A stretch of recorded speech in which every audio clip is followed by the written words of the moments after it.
We're at the Livramento Market in Setubal, Portugal.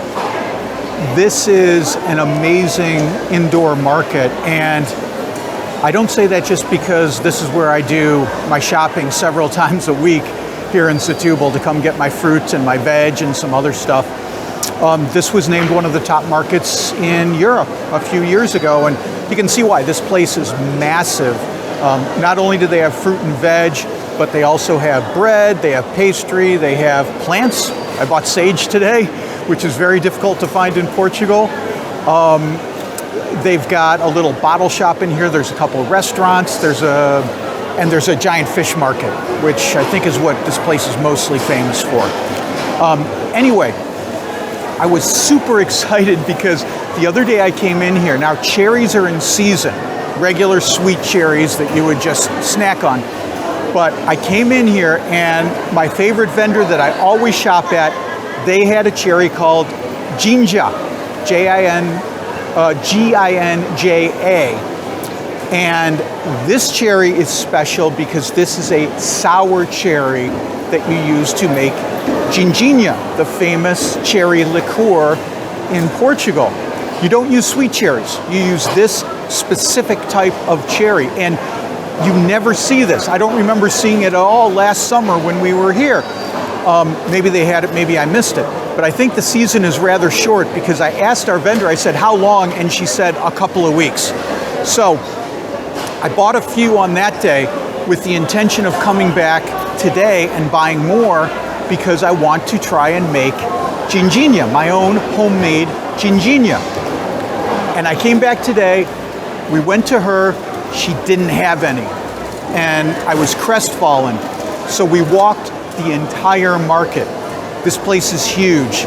There's there's like 8-9 rows of vendors here. So we walked everywhere, and this would have been our last place that we would have come to before we went home. And they had them. The only place in the entire market that has Ginja cherries. So I got a few euros worth of Ginja cherries. She made sure and told me, they're sour. You know they're sour, right? I said, yeah. Aguardente, Ginjinha. So we're going to take these cherries.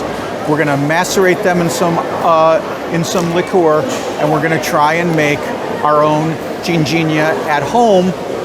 We'll see how it goes.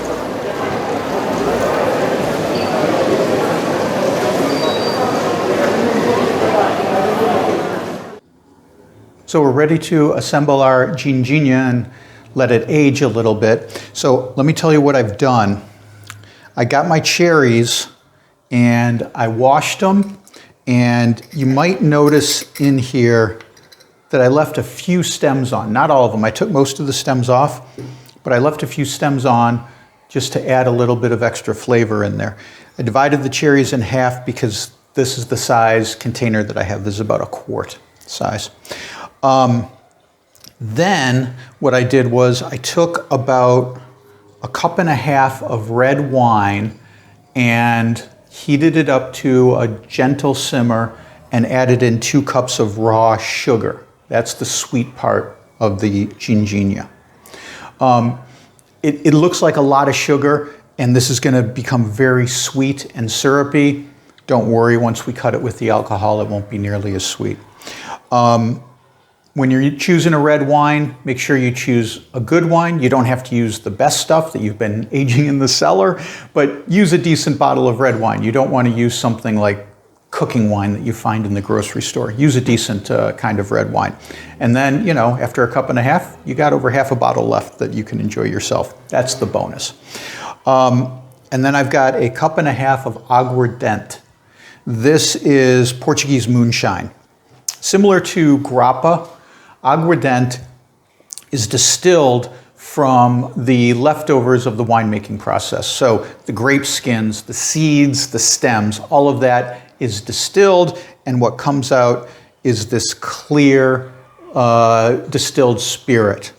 Now, I've read people talking about Ginjinha saying that brandy is used, and that's a misnomer. This isn't brandy. This is a distilled spirit.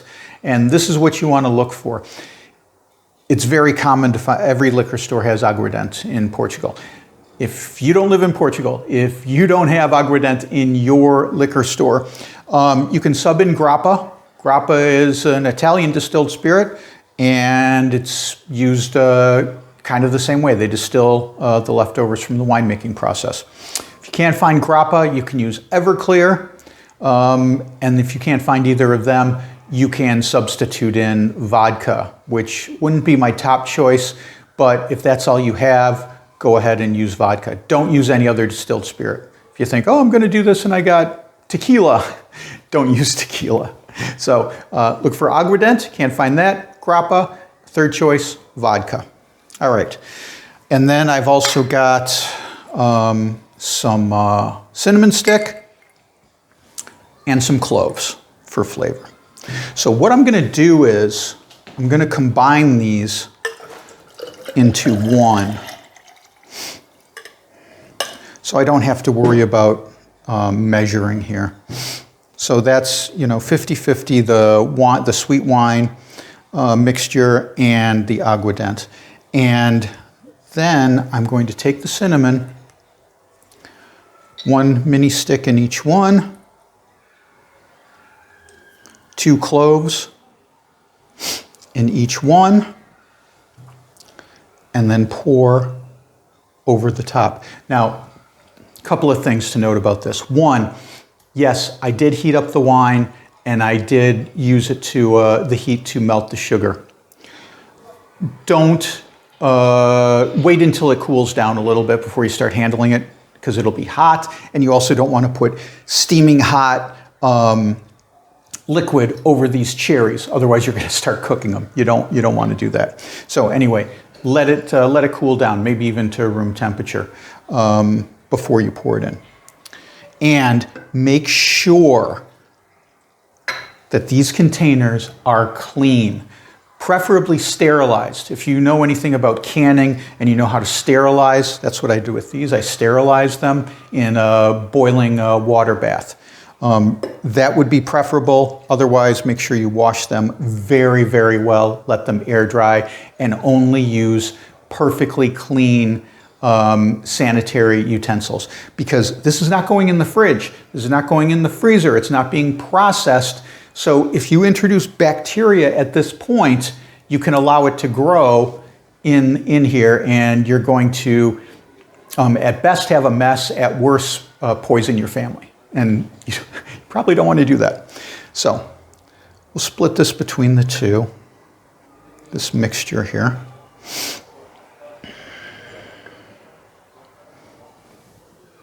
And, I'm trying to get it even. Is it going to be perfectly even? Probably not. All right. You can see at the bottom there's a little sugar left. That's okay. So we'll seal this up nice and tight. You can see you've got this rubber ring around here to make a nice seal. All right. That's ready. This needs to now macerate in the cupboard for like 4 to 6 weeks. You want to put it in a dark, cool spot. So don't put it in your cabinet next to the oven or the stove. Don't put it in the cabinet above the refrigerator, because believe it or not, the top of your refrigerator gets warm because of the compressor on the back.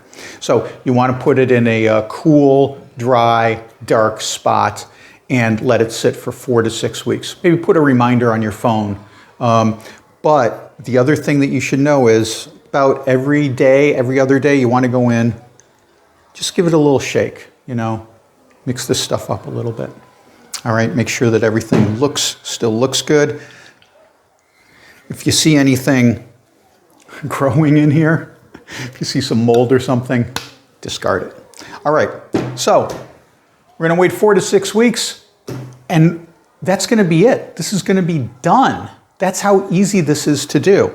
So 4 to 6 weeks from now, I'll see you in the future, and we'll try some of our homemade Ginjinha. It's been a couple of weeks now, and every day I'm going into the cupboard, keep this in a nice, cool, dark place. I got 2 of these. but I wanted to show you just one today. So every day I go in here and I just, turn it over, give it a little shake, make sure that everything is getting mixed in there. But we're getting close now to the Ginjinha being done. So I wanted to try a little tiny sample of this. So I poured in this cute little glass. Oh, okay, that's good. You know what? I added in a little extra cinnamon to this, an extra cinnamon stick, and I'll tell you, you can really taste the cinnamon. It's good, but the cinnamon might be just a little bit much on this. So note to self for next time, but it's very tasty. And I got one little Ginja cherry in there, so we'll give this a try. This is the test. Okay. Wow. So if you've ever gone into a bar and you've seen, like, on the counter they have those that marinated fruit, like pineapple and stuff, that's just marinating in liquor and vodka or whatever they marinated in, and then you take a bite of it and it's so strong, it's so alcoholic. That's what that cherry is like. I mean, it's really absorbing the aguardente quite a bit. So you get some real firewater when you take a bite into that cherry. But hey, that's kind of what you're going for. So won't be long now. We'll get this out when it's ready to be bottled and give it a try and see how it turns out when we're finally done making our Ginjinha. All right, so we're ready to bottle our Ginjinha. It's been about 6 weeks since I made that original recipe, and as you can see, I've already started the process here. I bought these little bottles. There's a home goods store right around the corner from us, so I bought these little bottles, and let me tell you the process here. So first things first, safety. You got to make sure all of this equipment is very, very clean, sterilized. I know I mentioned that earlier in the video, but it's worth repeating. It's really important when you're working with stuff like this that is not going to be processed, that's not going to be cooked, that's going to be sitting at room temperature, that everything is immaculately clean. So my hands are clean and I washed all of this stuff really, really well. Then I took the cherries and I popped about 8 or 10 cherries into each little bottle. Now, you can't really see them in there because this liquor in the bottle is so dark, but maybe if I turn it over, you can kind of maybe see a couple in there, but they're in there. I put them in there, and then I use this little funnel to pour the alcohol on top. So these are done, and I still have some of the cherries left. I don't want to tilt this over too much because they're going to fall on the floor. Here's the thing, though. The opening in these bottles, they're all the same size, even though some bottles are bigger than others. The openings are all the same size, and they're not all that big. So I had to kind of sort through the cherries and only put the small ones in there. The bigger ones I could have forced in, like I could have taken a little fork or something and jammed them down in there, and they would have fit, but then they wouldn't come out when I poured them. So anyway, I saved the larger ones, and then I've got this bottle for them because this particular bottle has a bigger opening, so that'll fit in there nicely. So anyway, I've got this one ready to go, and as you can see in this bottle, I've got 8 or 10 cherries in there, and you'll notice in none of these bottles, I don't have any of the cinnamon stick or the clove that I use for spicing. That you need to discard. The other thing that I discarded was all the stems. I picked all the stems off, I threw them away. When you put the cherries in, you're only putting the cherry itself in. All right, I've got them in this little cup here, and I put down some napkins because I know this is gonna be messy. When I was pouring these in, I made, I spilled a little bit. It's going to be messy, it's going to be sticky. Be prepared for that. You probably don't want to do it in your formal dining room or your living room or whatever on the couch. So just be aware.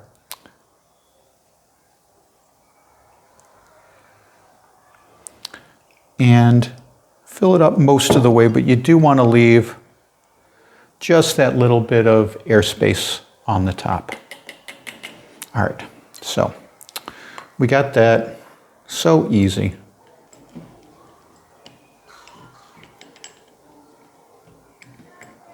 This goes on there, and you've got an airtight seal. You've got your Ginjinha.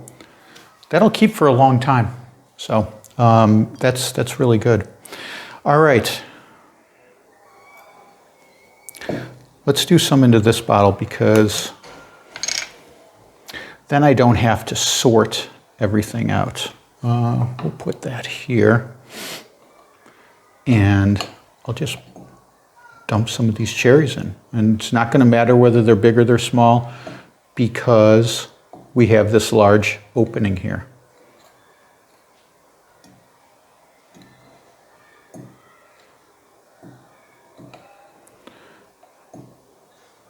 Okay. All right, so that's good. And then in it goes.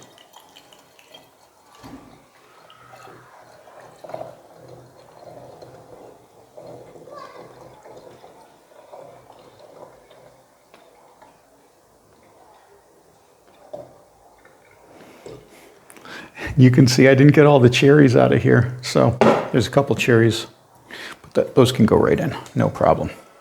All right.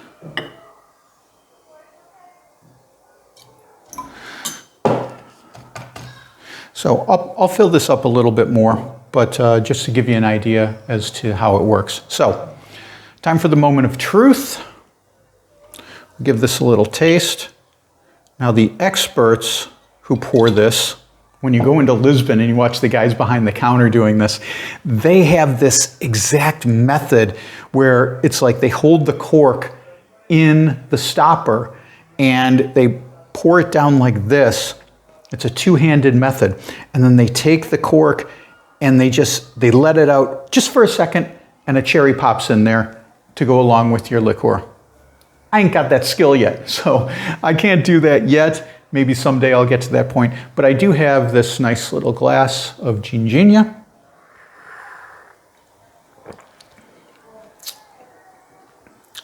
That's so good. So it's really sweet, but you get the cherry, you get the sourness, you get the wine, the aguardente, and you can taste the cinnamon and the clove. So you get that full flavor. This is beautiful, like after dinner. It's also great with a piece of chocolate. One of my favorite drinks here. Always love getting this when we go to Lisbon. Now we'll have some in the cabinet, and these little bottles too. Probably give some of those away to our friends so that they can enjoy them as well. Karen and I have been making liqueurs like this for almost 30 years now. You can see behind me on our wall, we have, we found, I don't remember where we found that, but there's a little limoncello recipe on there. And that's how we started making liqueurs, was limoncello. Our friends Steffi and Luigi from Italy, they owned a restaurant in Rhode Island, sweet couple. Some of the best Italian food I've ever had. And they taught us how to make limoncello, and we started making limoncello at home. We always made limoncello. No matter where we moved to, we'd always make limoncello in the United States. But when we got here, I couldn't find the Everclear. And I tried to make limoncello with local lemons and the aguardente, and it was disgusting. It was horrible. Did not work at all. So at that point, I said to myself, well, if we got all this aguardente, why am I fighting? Let's make our own Ginjinha. And luckily, we found the Ginja cherries. Now we've got our own Ginjinha. Now the only regret I have is I wish I would have made more, because this is only going to last for a little while, and we're going to have to wait all the way until next year before the cherries come into season again. But oh well, it's a fun little hobby, and now we'll have these to drink for at least the next few weeks.